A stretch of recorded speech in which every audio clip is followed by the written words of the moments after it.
Viżibilment emozjonata minħabba dak li għal wara bina fl-awli tal-qorti, Liam De Bono, il-ġuvni mixli bl-attentat taqtil tal-Pulizija Simon Xkembri, ċaħdet li kienet ta' teħid droga fl-età ta' 9 snin.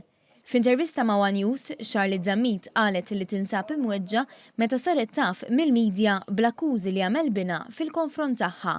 Weġġak, ħafna nkatala l-familjari ta' madwarek isofru minna għal xej. Għax dal xej u ma jafux xini s-situazzjoni, għax jina nafli mux għax irrit, t-tifel għax marit.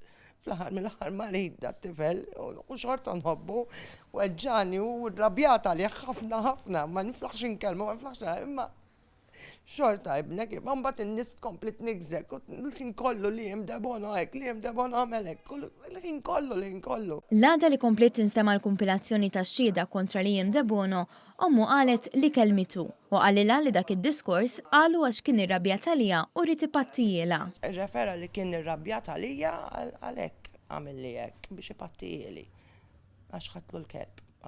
Bid-dokumenti fideja mill-Isptar San Luqa, l-iskola li kien jattendi u mill-Aġenzija Appoġġ, Charlotte irrakkontat kif Liam kien tifel normali, meta bħal f'sajjeta fil-Bnazzi irribella b'mod li la-i u lanqas rabata ma setgħu jikkontrollawh. Batalina s-surmast u għalinna li hemm bżonn li nieħdu passi għax anke ħarab mill-iskola beda jeddet li jweġġa lilu nnifsu jiġifieri u ħadni ħanti psikjatra l-Isptar St. Luke's, ħadniħ il-Hamrun, Statementing Board, u l-appoġġ, kollha kelmuh waħdu u kelmuh flimkien magħna, kien segwi dejjem u ordnawlu li jieħu trattament tal-pirmli għall-ADHD.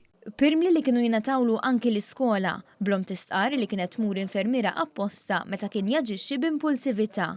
Fil-fatt, fitra mibawta f'Marzu tal-2010, Liam ġiet informata li fl-4 ta' Marzu tal-istess sena Liam ħarab mill-iskola u f'numru ta' okkażjonijiet tkellem dwar ix-xewqa li jtem ħajtu. Female mibawta mill-iskola fejn kien jattendi datata 12 ta' Novembru tal-2010 intqal li għalkemm kienet jingħata l-attenzjoni meħtieġa l-għalima tiegħu kienet tħoss li ma tista' tagħmel xejn iżjed. Iżda għalkemm Liam De Bono għandu din il-kundizzjoni medika, ommu ikkundannat dak li jagħmel u qalet li jiddispjaċija ħafna. Tweġġani l-iktar naf li tkun tistabli baqa ħaj għalmen, ma xorta ma jistax jipprattika laqas jħobb naf li jħobb il-moturi, ma jistax. Tweġġani dik ħafna u ma li ħoribni ma nistax. Fem, taqta' sikkina taqta' miż-żewġ naħat.